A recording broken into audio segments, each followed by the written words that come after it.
Ashley's family is going with RJ's mom, and I don't know who else is going, but I think it's their family and Peg and Rob are going to Gatlinburg, down in that area of Tennessee. They've rented a sprinter-like van. Yeah. Some, I can't remember. It's not a Lincoln, but it's maybe a Lincoln. Big diesel van because it's better on gas. To go down March 20th through 28th, I think they'll be gone. That must be over the spring break that Ashley's got from school. And so Dollywood opens 4 days before they get there. So they're going to go down there for a week with Peg.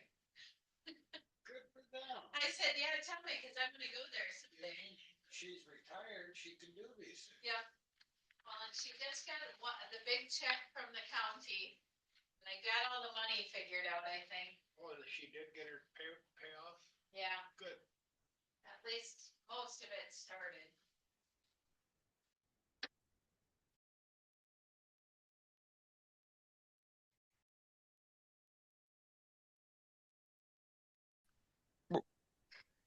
We're getting real close here. We got a couple minutes left. We'll get going. And I'm looking forward again to this. This is our opening night, our kickoff of the LCI Live program. The LCI Live program is going to be the third Thursday of every month. And what we'll do is we're going to feature a new department head each month, a division head, and they will get on board with either them or their team, and they're going to get to tell us what they do for the clubs and the Lions to help us be our best in what we do. And so that's where we're going. And when we've done or completed with the LCI division heads, we're going to go over and we're also going to do the LCIF team because we're all on one team working together. We're under the same roof. And so we should learn about them and what they are doing. We're almost here. 1 minute, T minus.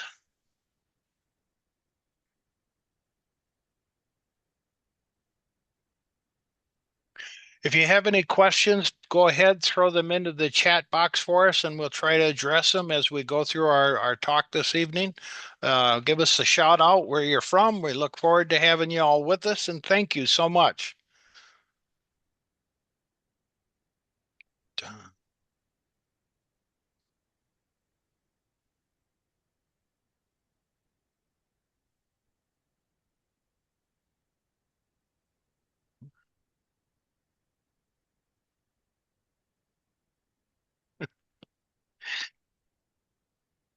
Apparently my computer slower 59 takes 2 minutes. I don't know. Good evening, Lions. Oh my gosh, we are so glad that you are here on this first event of the LCI Live program. My name's Lion Bruce Beck, and this is brought to you by the Lions of USA and affiliates. And we are so excited for this program because over the next months, we will be featuring a different LCI division head or LCIF department head, and they will go over with us what they do and their team does to help the Lions in our clubs and their multiples be the best that they can be. Tonight, we are so privileged to have with us our executive administrator of LCI Headquarters, and his name is Sanjeev Ahuja. And Sanjeev has been, before we started, I asked him real quick how long he has actually been with us, and Sanjeev has been with us for over 10 years. So having that in mind, Sanjeev, are you ready to get started? I've been waiting for this, Bruce. Thanks for having me. Patiently. Well, let's start with the foundation and the building blocks. What can you tell us about headquarters and the staff in the overall? Yeah, so we're headquartered in Oak Brook, as I think many of you know, and that's about 25 miles from Chicago. I live in Chicago, so I do the reverse commute and drive to Oak Brook in the mornings and come back in the evening. And our building out there, built in, I think 1971 was the date. And it's in this, if you haven't been, which if you haven't, you should definitely come. It's in this Art Deco style. It's very straight lined and, mid-century type. We own the space. It's ours. We don't pay rent, which is great. And Oak Brook's a beautiful town, very upscale. And in our building, we have about 350 staff members between LCI and LCI. The breakdown is roughly 250 LCI, 90 LCIF staff. And then we have about 35 staff in our Mumbai office. We have about 10 staff in our Japan office and 3 staff in our Korea office. So all told, I'd say we are somewhere in the 390 range, supporting about 50,000 clubs and almost 1.4 million members and 200,000 Leos worldwide. And sometimes I joke and I say that, actually we are like a 1 billion-dollar organization because very few organizations are actually in 200 countries in every country. And we are. But our operational budgets and our staff numbers aren't the same as a 1 billion-dollar corporation. But what makes us special and beautiful are the volunteers, because every one of the volunteers actually behaves like a staff person themselves, because they're carrying the brand on a daily basis. They're promoting the organization on a daily basis. I joke with the district governor-elects every time I see them. I'm like, you're our unpaid sales force, and thank you so much for it, because without you, we couldn't do our jobs. And so even though we may be less than 400 paid staff, I think, between our district governors, our district governor-elects, our GAT, and all the other leaders around the world, we actually do function like a 1 billion-dollar corporation. Awesome. Thank you so very much. Instead of staying in the shallow end of the pool tonight, since we have you available, I'm going to just jump right in the deep end of the pool for Oak Brook at headquarters. Mission 1.5. Sanjeev, we're now in 3 out of 4 year commitment to Mission 1.5. And I'm thinking by now, what have we learned? What are our successes? What are the challenges we're hitting? Can you enlighten us what we've learned so far with this program? I think the first thing we've learned is that membership development is hard. It's really difficult. It's very different from raising money. We're talking about nurturing people. And with money, we always say if you get $1 in, that money isn't going anywhere unless you disperse it through some grant. But with members, they come and they go, and sometimes you move forward and sometimes you move backwards. And even when we started and we put 1.5 on paper, and at that time, I think we were at 1,348 or so. So the numbers were to try and get 152,000 net gain over a 4 year period. And when we did the math and we said, you know what, we could get 20,000 in the first year, maybe 35 in the second year, and then get to 45, and then hit the home run in the last year. Well, the first 2 years ended up being negative. And I think one of the key learnings is that something like this, when you're trying to implement a program globally, where there are different levels of momentum that exist in different parts of the world, and there is, in some cases, forgetfulness in terms of how to grow membership, how to start clubs, that it does take time. And maybe 4 years was limiting in terms of trying to get to that number. But I think the other thing that we've learned is that everybody understands that membership growth is important. And we've moved from just realizing it's important and thinking it's somebody else's role to make that happen, to really realizing that it's something that we've all got to work on together at different speeds, at different capacities, in our own different ways. I even say it's not CA by CA, but it's country by country. In our country, it's even, state by state. Yeah. It really breaks down to granular levels. And what I've seen is that because of that desire and that understanding, every country, every CA has started doing it in their own way. Now, it may not mean that we're keeping the same pace as we had hoped as far as numbers are concerned, but there's certainly been a mind shift, and there's been a desire, and there's been action, more importantly, to actually grow membership. And I think that's an important thing. I always say that, if every constitutional area is positive every year, one day we'll get to 1.5 million. It may not be today, it may not be tomorrow, Yeah. but at some point we will get to 1.5 million members because every constitutional area is moving forward. And to me, that's the key thing. It's less about one constitutional area having a 30,000 net growth and another constitutional area having 5,000 net loss. It's like everybody just needs to be at plus one. Yeah. And that to me, I feel the desire is there. I feel that understanding is there. And I'm really optimistic that if not this year, then next year, in the fourth year of Mission 1.5, every constitutional area will be positive. Awesome. And my own perspective, this past weekend was my own district convention. And at our service of remembrance, we did like 38 Lions. That's virtually two clubs, right? Just who were aging out, we added our two clubs and we were so proud. And then we go at the end of convention, we go, wow, we're back to zero. All right, Mhm. let's hit it. And we got to keep going. Otherwise, you just break even, But Right.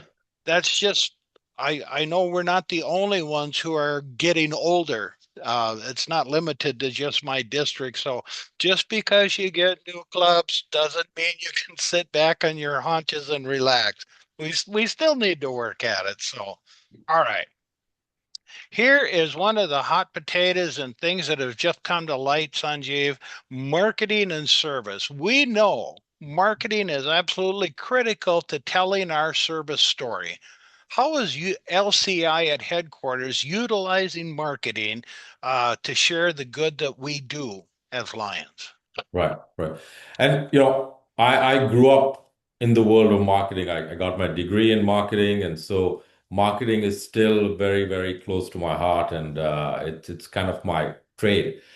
Even though now, I look at all the different aspects of the organization, and so whenever I meet with the marketing division and the team, I'm personally very curious and interested in the things that the marketing team are doing. And I'm going back. I think I mentioned, when I first walked through the doors of Lions International's headquarters back in '99, the program was to really redesign Lions' eye health program Leap. And at that time, we built CD-ROMs. So we created CD-ROMs and we created websites and we rebranded the program and there were brochures and things like that. Well, in 26 years, 27 years, things have changed considerably in terms of how you reach people, how you engage with people, uh, the instant nature of being able to strike a conversation and to get someone interested in your organization is very different from the way we did it then. And so at LCI and LCIF, we have a variety of ways that we do it. The first is air cover, brand. Brand is critical. And so when it comes to getting the brand message out and running advertising campaigns, putting the message out there, that's something that international really gets involved in because that is something we can do on a broad-based basis. We can't run campaigns for marketing that generate leads because the leads then, end up going nowhere. So that's one challenge we've had. So we're really focused on brand building. And the second is really enabling our clubs and our districts to be able to market themselves. We have created so many tools, so many templates, so many resources for our clubs and districts to use that are available through the website, that really put the power in the hands of the Lions leadership and the Yeah. clubs and the districts. We also have now started a program called the Brand Ambassadors, where we are working with a select group of Lions, about almost 100 across the world, to really amplify our message from Lions Clubs International, and what's happening at the ground level and the service that our Lions are doing. So, through the use of social media channels, the brand ambassadors are promoting and amplifying the message that Lions International is putting out. And that's a new program, but something that I think is going to really pick up, and as we move on through the next few months, grow so that we can keep adding more and more ambassadors, because it has a multiplier effect when you have a number of different people that are passionate about the organization and passionate about marketing, that can get the word out there. So those are some of the things that we're doing. We do a lot of video creation and storytelling, and we try and get that out through a variety of channels, whether they are owned media or paid media. Another new program that we're starting, that I'll give you all a sneak preview on, is that we're looking to really update the Lions signs that you find at the entrance of all the cities, towns, villages, etc. So we're going to be putting some money behind that. We're going to be running some promotions. We're going to be running some contests to get those signs to our districts and our clubs, so that we can upgrade the signs. Because if you think of it, when you drive through and these signs take a beating, right? I mean, they're out there on the road, and if you are where we are, right, Minnesota, Chicago, it's cold. Those things don't last that long. They start fading. And so when you see a sign that's faded, the brand sends this message to the viewer's head that says this is a fading organization. This is an organization that, is tired, and we want to remove that perception and that image. And I think, it starts with a physical brand. And even though brand is not only physical, but it is a visual element that really, really drives perception. And so that's something that we're also looking at launching in the next few months. I think And that'll then be there's plenty awesome. more. If you have questions on marketing, if you ask them, I'll come up with. There's just a ton that we do. The marketing team is so busy. I can't tell you that. I think at any given time they have 250 projects going on. Oh, amazing, amazing. To get the coverage we do with the amount of staff that we do, I mean, it is phenomenal. So And the interesting part is that, again, like, we're a global organization, and insights and motivations for lions are pretty consistent, that I've seen. Like, a lion is a lion is a lion. A lion in India, a lion in Germany, a lion in the US, we're all driven by the same motivations, and we do have the same ethos. But when you're trying to attract somebody, it is so different country by country in terms yeah, of what brings them into the organization. yeah, And so marketing from LCI becomes really difficult, because it's almost like we're offering up, by the end of it, we're offering up vanilla ice cream. And what we really want to do is make it palatable to the flavor in that country. And so that's where the tools and the resources become so important. And having brand ambassadors and a countrywide initiative is so critical, because the engagement levels are going to be so much higher, because the insight is real and the relevance is right up there when it's being done at a country level. now, your comments here have opened a door to one of my questions I was really interested in, and I'm going to go with that right now. Um, how do you balance the needs of our very, very different cultures, our regions, and the expectations within one global organization? And I think of all of our different cultures, their customs, their habits, their trends, and yet we all somehow make it work together. How do we do that? I think we do that because at the heart of it, like I said, a lion is a lion is a lion. The lions have a certain ethos and lions have a certain desire. Um, Lions tend to be very optimistic people. Lions tend to be people that, are fortunate, feel good about themselves, and want to share that goodness with others. And there is a common bond, regardless of the lion you meet in any country, that they have this common platform that we operate from. And so I think that's what brings us together is that common platform. I often say, even we try to differentiate between young people and male, female, etc. I don't see any difference. The young lion that joins has the same desires and same feelings and that same, value set that an older lion has, regardless male, female, young. That, we attract a certain type of individual. And that's why, even though there may be billions and billions of people in the world, we're not for everybody. That's why we're in some ways we end up being this, 1.5 million, 1.6 million folks. Because we're a niche Yep. organization. We have a niche product, and you can't be everything to everyone. Well, this is something that's impacting every business, every organization worldwide. And so I want to get your take on how it's impacting us. So when I talk about artificial intelligence and how do you see AI impacting Lions International? So artificial intelligence is still in some ways at a fledgling state. Yes. But it's like the internet, right? When the internet came and people started using it, we used it for limited applications. But over time, it has become kind of the fabric of how we communicate, how we conduct business, how we go about our daily lives.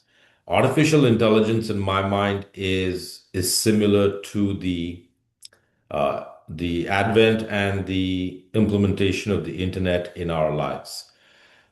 What artificial intelligence really does for us is that it reduces the time it would take to gather information and to create content that we would then spend hours and hours creating. At the core, we as an organization are still a physical organization.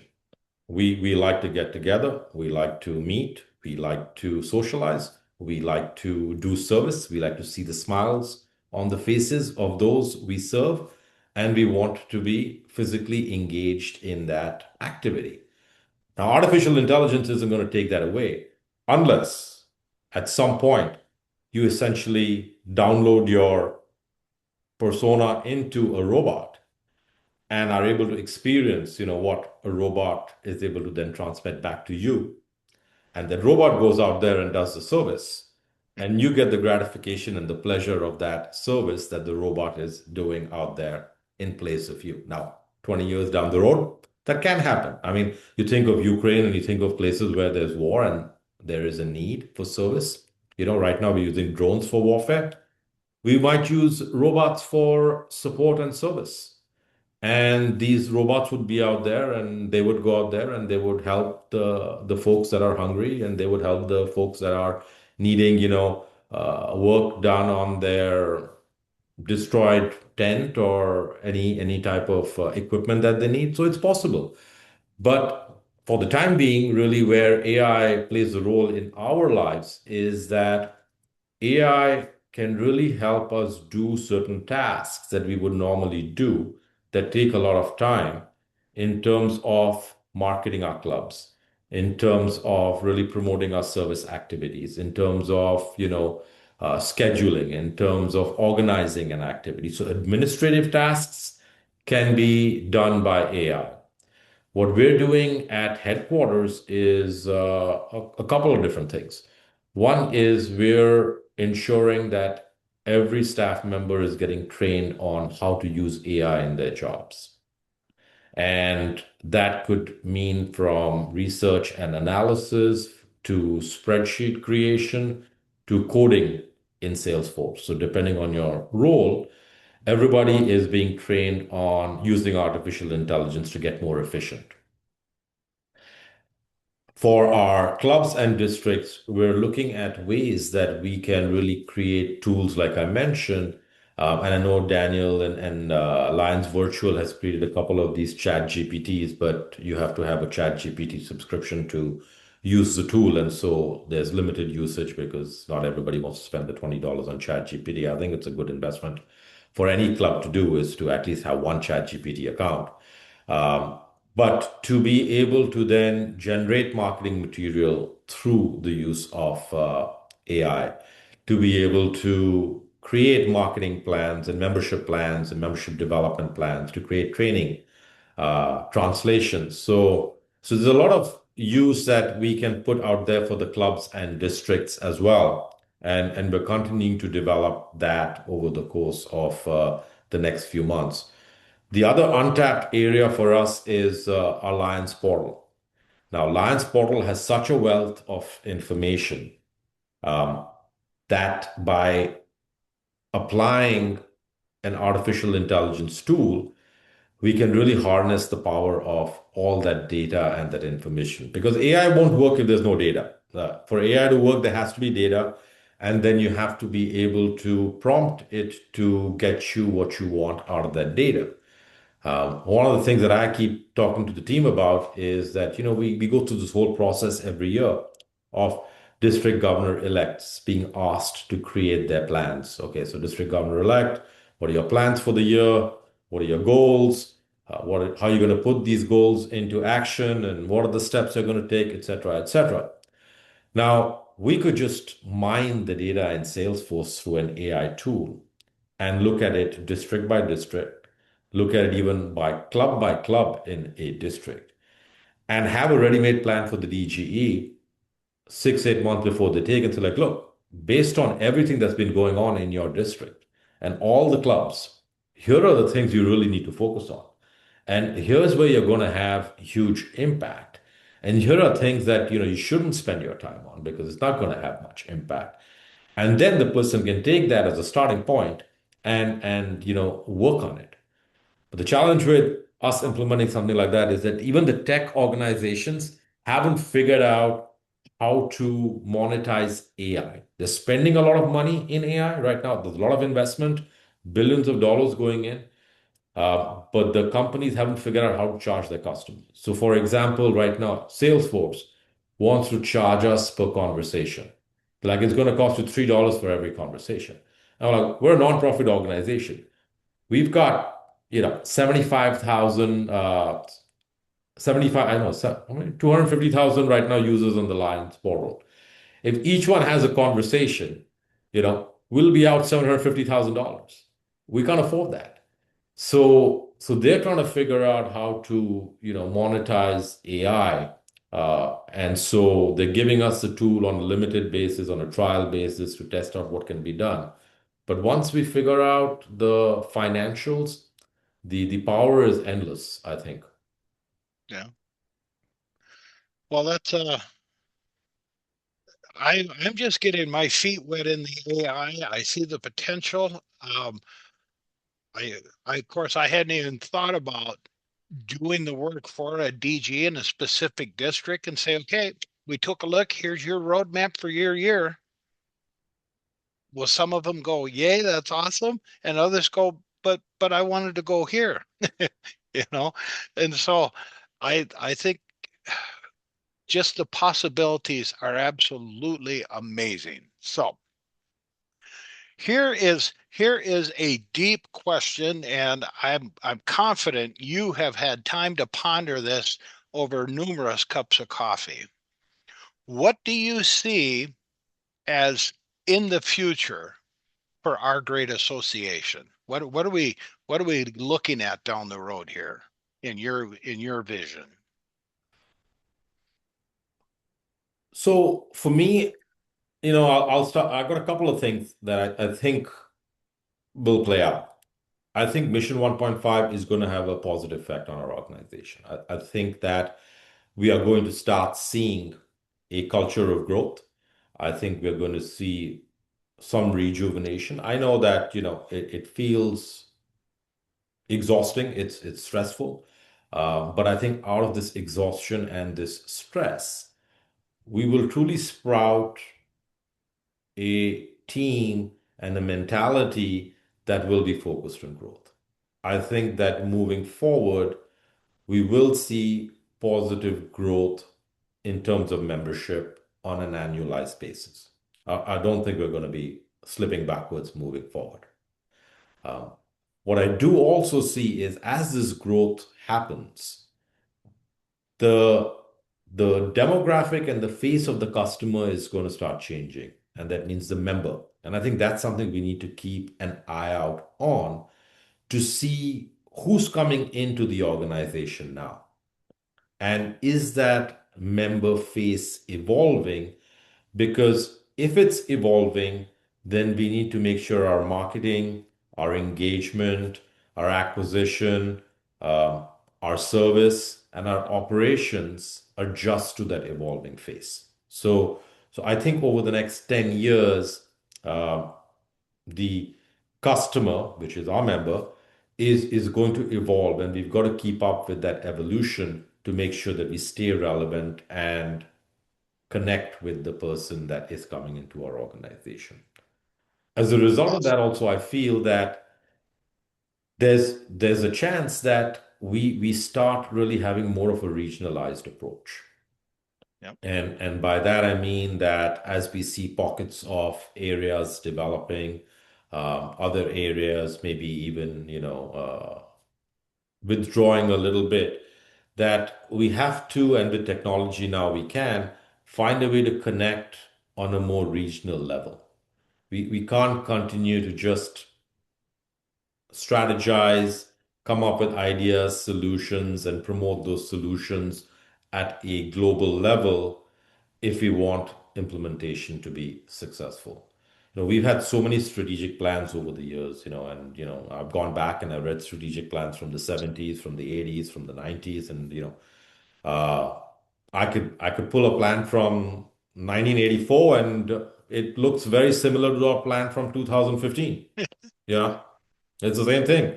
That time it was 2 million members. It's like, let's get to 2 million members. Let's get more women in our organization. Let's get younger people in our organization. Let's get diversity in our organization. And it's the same stuff. There's no change. So we haven't been challenged for lack of strategy. We've been challenged for changing and evolving the strategy and going back and forth and swinging a bit like a pendulum, and they're not implementing. And the challenge with that is because we're so global and we're so big and we have a new president and we have officers every year and everyone wants to bring in something that they're really passionate about, that we tend to kind of go in those directions.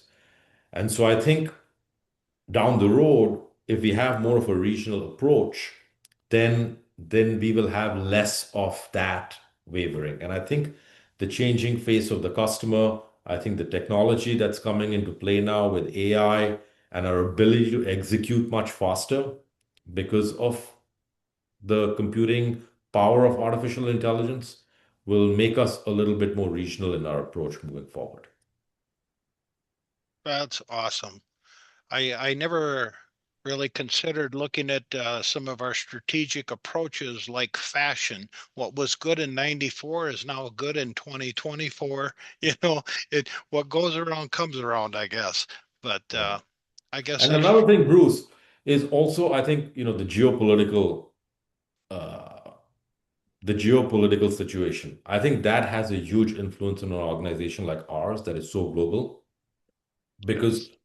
what it's done is that as as we get into a situation where countries become more nationalistic and countries start protecting their own interests, they start closing down their collaboration with others. Yep. And that also forces regionalization. I'll give you a couple of examples, right? So we have large membership in Bangladesh. And so we got 25,000 members in Bangladesh. Well, we've got money stuck in Bangladesh now for many, many years. Money that we can't use. So at some point, you know, is like, how can you operate an organization when you've got money stuck in a Bangladesh, or you got money stuck in a Nepal, or there's money restricted in India? You end up, or in Africa, in African countries, etc. You end up then saying, okay, look, I gotta operate and use the money where the money is being earned. And that kind of also forces a little bit of regionalization. But that's happening because of the geopolitical scenario where, banks are like restricting money moving freely. Governments are restricting how, you can work in those countries as an international organization. So I think the geopolitical scenario is also going to force us into some regionalization. Um, Yep. Sooner rather than later. I concur with that. I really do. This one, I see this question as in talking with you, it's a peek behind the black curtain of what's going on, and what systems or processes at LCI work really, really well that many Lions either don't understand or they're not aware of, behind the scenes that is happening. Is there any of those? So I will say that, I'm going to talk about technology first, and then I'm going to be a little philosophical. But the Lion portal in Salesforce, that was a painful, painful process. And I know that our Lions around the world also felt that pain. The transition was not the best. But I've been in technology before Lions, my entire career. And I've done a couple of startups, and I'll tell you that no technology transition is a good transition, regardless of what the vendor tells you. And I've been on the vendor side, it never pans out that way. And Salesforce was the same thing. Salesforce had never encountered an organization like ours, right? So in some ways, we were the guinea pigs for Salesforce. Um, I'll give you an example. We have on an annualized basis over 1 million people's roles changing. Salesforce had never encountered that. They had no idea. They're like, what are you talking about? When we go into an organization, like 1 million people don't change, you know, their roles. And we're like, no. And they have multiple roles, right? And so permissions and hierarchies, like it just kind of blew their mind. And so we had a lot of issues kind of working through it, and it took time, it took effort, it took a lot of money, but we did it. And now, having done it, we're at such a better place because now we can make changes so quickly. Previously, on a homegrown system, to make changes, we would make a change, something else would break somewhere. And to get people trained on that system was very difficult because nobody knew that system unless they had worked on that system, and that system really didn't exist, except in our backyard. So I think the process moving was difficult, but having gone onto Salesforce, it is going to tremendously improve our effectiveness as an organization. I think some of the other things are the complexities as they relate to banking, accounts receivable, accounts payable. I know that district governor reimbursements have been a problem with delays, and I apologize for that. And I think we've cleared the backlog. We had promised to do it by Jan 14th, and I spoke to a chief of finance, and she said that we are now caught up, which is a good thing. But as we look at those reimbursements around the world, we have a small reimbursement team. They're like, I think, 3 or 4 people on the team. But then we added these Mission 1.5 trainings. And suddenly we had 750 times 3 people, submitting reimbursements. And we did 2 of those last year because we did one for the earlier year and then one for the later year. So the banking systems that we have, 42 bank accounts, we have every way we take check. We take cash. People will come in and drop cash. We get checks. We get EFTs. We get credit card payments. It's not like Amazon where you have to pay by a credit card, and that's the only way we take the money. And we send money that way as well. And then there are banking restrictions. So behind the scenes, managing the financial network of an organization that is present in 200 countries, it's extremely complex. And that takes up a lot of time and effort. I always have a lot of respect, and I understand the frustration, but for the finance team when they take care of that. So I'd say, between tech and finance, there are two unsung heroes because everybody sees, the marketing and the membership and the leadership trainings, and everybody loves the trainings. But tech and finance, usually you only call on when there are problems. Awesome. All right. I'm going to give you one that's happened to me personally, but it's one I regularly hear about. And so I'm just going to share with you. At some of the meetings I've attended, I hear from Lions who are concerned about not receiving responses from the calls or emails they make to headquarters. And that's usually when they get a hold of me and say, Bruce, can you help? And so I know LCI has a member services team. What could you suggest to our Lions if this situation would happen to them, Sanjeev? Yeah. And again, I apologize for that because I meet with the head of the team on a regular basis. And I've been told that our call times have come down considerably and that now, everybody reaches a live person. So if that's not happening, then, we need to address that. Um, I think that, you know, if that is prolonged and not, I can give you a couple of emails of the two key individuals. You can reach directly to them and they will get back to you. But I think Noel is going to be on your call, on your webcast at some point, Yep. and he's the one Yep. who is the head of that area and can take care of that. But I think that, that's something that I got to take back to the team and we got to work on. One of the things that I think that we could do is probably have some sort of AI tool that helps resolve some things that people may call for that are commonly asked issues, and have the AI tool resolve that for the individual on the site. I think that may solve some of that, and I can talk to the tech team about it. We've talked about it briefly, but maybe that's something we need to implement so that that reduces some of the call volume. And then the ones that actually do need a high touch experience and talking to an individual in the member service center can then get through easily to the individual because some of the easy things can be taken care of through technology. Well, thank you so very much. Now, I realize it's 20 minutes too, but it's just a few minutes early. That's the extent of my formal questions for you. And unless you have anything you would like to add to this, Sanjeev, I'm going to open it up for questions in our chat box. Yeah, let's open it up for questions. I've spoken quite a bit, so I'd love to hear from some folks that I know. I see Stephen there. Hi, Stephen, and I see some new faces. So please, go ahead and ask me anything. If I have the answer, I'll answer it. If I don't, I'll make up the answer. Well, one of them does for the Lions portal. Is there a way to bring back the update communications with a brief explanation to the districts?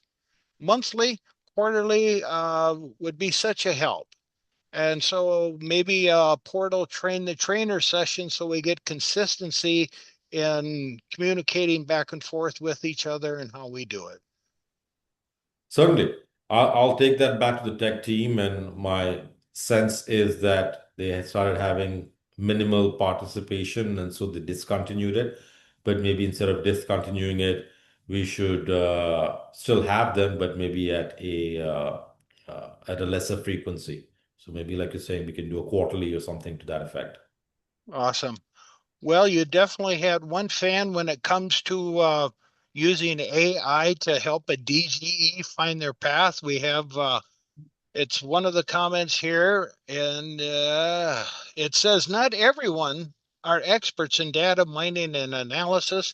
This would be an amazing starting point for the DGEs and their teams who can take the next step at the needed district level. So it that that went over very well there with that idea that you had. So You know, I really I think that it would be a much more insightful and efficient process, and it would be a great starting point. And there are so many things we can do with that, even in terms of, looking at all our membership data and getting really granular. We can get really granular and even give updates on, different clubs. I mean, there's club data in that.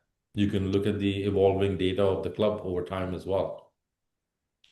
well, we're very blessed, Sanjeev. Tonight with us, we have International Director Nadine Bushell from MD60. Um, and her comments, um, I like the points made on making the organization more targeted to specific regions and cultural contexts.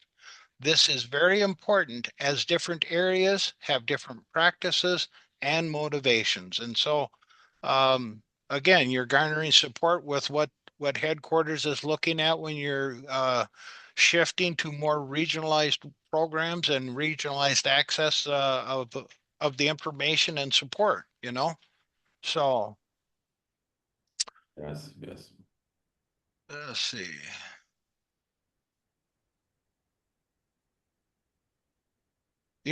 Do we have a database of national regional companies that offers to pay for their employees' dues to a service organization?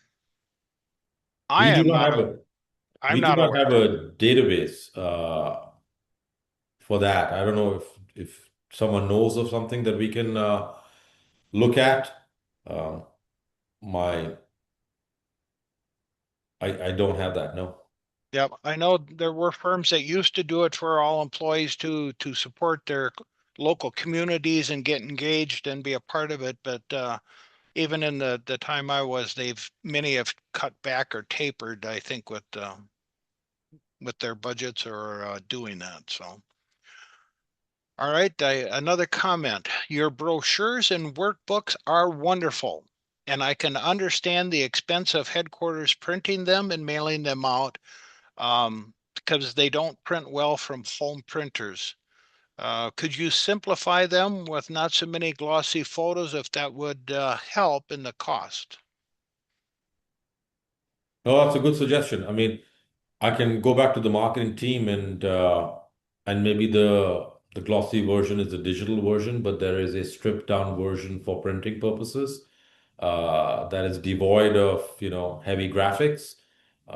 That I think is certainly the possibility, and we can make, two versions available. Awesome.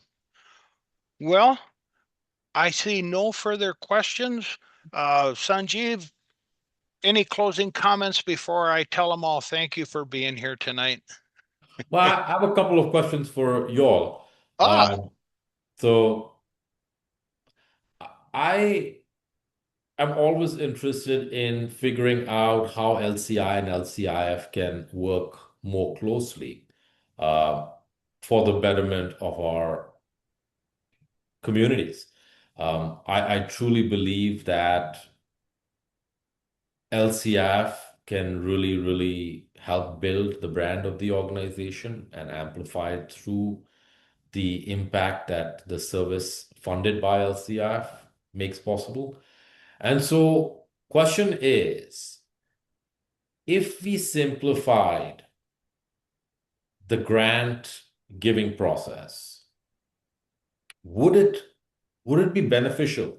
Like if we put more money back in the hands of the clubs to do service, so not DCGs. I'm not talking about district and community grants where, the club needs to give money to get 15% back.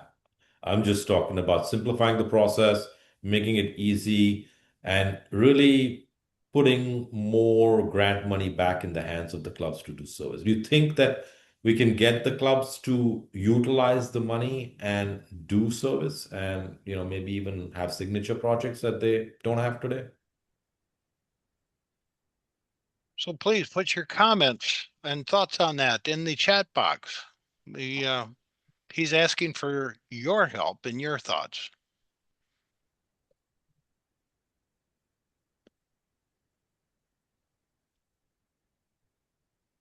While we wait, Sanjeev, if you had, did you have one more comment or thought you'd like to ask And for again, them? tied to LCIF is that, is there a way to get the Lions of the US to do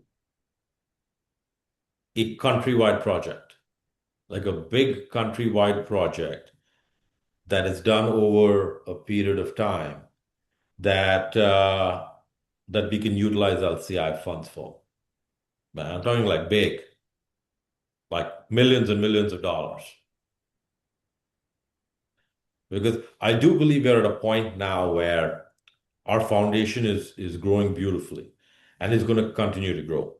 And we are going to raise more money or enough money that we need some big projects that utilizes this money, and this money goes back into the communities. And so is there a possibility, is there a chance to develop something specifically for the United States that we do over a period of 3 to 5 years that is of large scale, that gives us the brand visibility and really, really puts us back on the map? That's awesome. We have comments coming in on your first question. So it says simpler is always better. Excellent suggestion. Yes, on the grants. I believe some clubs are intimidated by the process, so we need our leadership to teach them. Yes, it is doable. We do need to allow clubs, districts, and multiple districts to get grant money without everything tied to membership recruitment. We need to allow them to determine what they need. Operationally, keeping it simpler is always better. Sometimes the complexity of a process turns lions and clubs away, so keep it simple. This is a great idea. You have to hire a project manager, though. Yes, well, certainly. We can use technology to do that too. And that's part of the advantage of AI, is putting the policy in and just making sure that the simple application checks all the boxes. So yes, we still need somebody, but with technology, and that's what, if there is interest, I think I do want to talk about it with other groups as well. And then work with our internal operations to make that happen. Because a large part of it is really going through the application process. So regardless of whether a grant is, $100,000 or $5,000, it's still kind of the same process. And my Yep. question is, does it really need to be? Does it really need to be the same process if it's not, Yes. $100,000? So thank you. One of the comments, grants can be open for a long time, and we are just closing a grant after 2 years because we're building a barn.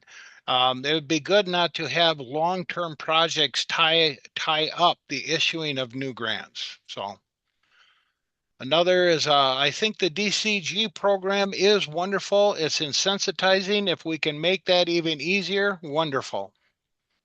Another one, I say yes to the countrywide project. It's so much fun to come together with Lions and work together on one project. That comment was for the large project for the USA. Keep it simple. Not all clubs are eligible for DCG. We do a large project in the USA, garner attention, especially the media attention. A nationwide project would be interesting, but the big question is the buy-in of the clubs. Just getting them to agree on a district-wide project is difficult, and sub-clubs don't see beyond themselves. And we have, all of us have those clubs in our district. It's not limited to one. So, all right. And this will be my last one. To answer the first question, Lions Quest is how LCIF can help build the brand of LCI, you know. The cost is astronomical, but one Super Bowl commercial, if it stands out, will be remembered forever. Has this ever been considered? Yes, if the Okay. Bears reach the Super Bowl, I'm definitely doing it. I at this time, please let me tell each and every one of you, thank you for joining us. And Sanjeev, let's give him a big hand for coming, talking with all of us. Great kickoff, Sanjeev. We appreciate it. And I will tell you now, we extend our thanks and appreciation to the upcoming staff and team members who will be coming every third Thursday to face this auspicious crowd of Lions. So, I want to wish you all a good evening. Next, okay. I looked at my crib notes. I believe next, the third Thursday in February is going to be David Kingsbury from Legal. Now, I'm going off my memory and not what I've got written down. So if it's wrong, I take the fall, not David, but I believe that's correct. But I will get another ad or flyer out. I promote primarily on Facebook. I count on you to share or get the word out in your newsletters. So Lion Sanjeev, in case none of you knew that, he is a lion. Thank you, sir, for being one of us. Thank you for coming with us and joining us tonight. You were magnificent. Thank you. My pleasure. It's great to see all of you. And now you know me. So if you have any questions, please do feel free to reach out to me. Appreciate it. Thank you for Thank you everything. all. Thank Have you. a good night, everyone. Thank you. Bye Bye. bye.